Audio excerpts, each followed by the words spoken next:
மதுரை பாராபத்தி பகுதியில் தமிழக வெற்றிக் கழகத்தின் 2வது மாநில மாநாடு நாளை நடைபெறும் நிலையில் வளையங்குளம் பகுதியில் நடைபெற்று வரும் தேசிய நெடுஞ்சாலை பணியால் போக்குவரத்து நெரிசல் ஏற்படும் நிலை இருப்பதாக கூறப்படுகிறது. இதுபற்றிய மேலும் விவரங்களை எமது செய்தியாளர் சத்யகுமார் வழங்க கேட்கலாம்.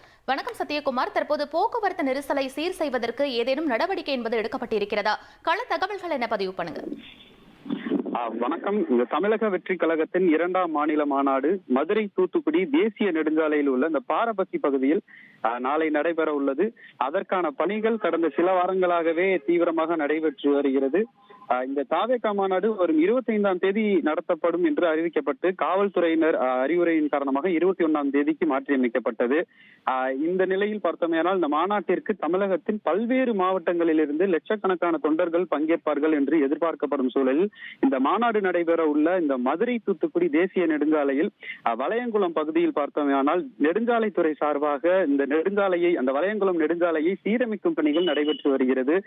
இந்த தேசிய நெடுஞ்சாலை முழுவதுமாக 2 புறமும் தோண்டப்பட்டு தற்போது வேலைகள் நடைபெற்று வருவதால் வாகனங்கள் இருபுறமும் உள்ள இந்த சர்வீஸ் ரோட்டில் தற்போது அனுமதிக்கப்படுகின்றனர். மாநாடு தேதி அறிவிக்கப்பட்ட பின்னர் இந்த நெடுஞ்சாலைத்துறை பணிகள் நடைபெறுவதாக ஒரு குற்றச்சாட்டு எழுந்துள்ளது.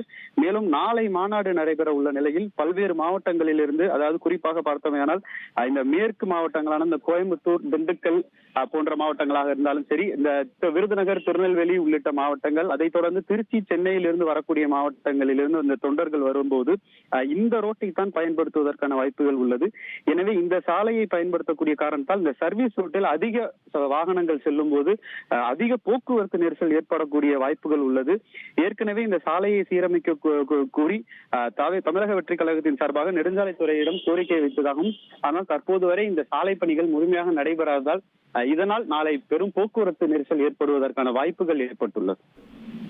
விவரங்களுக்கு நன்றி சத்யகுமார்.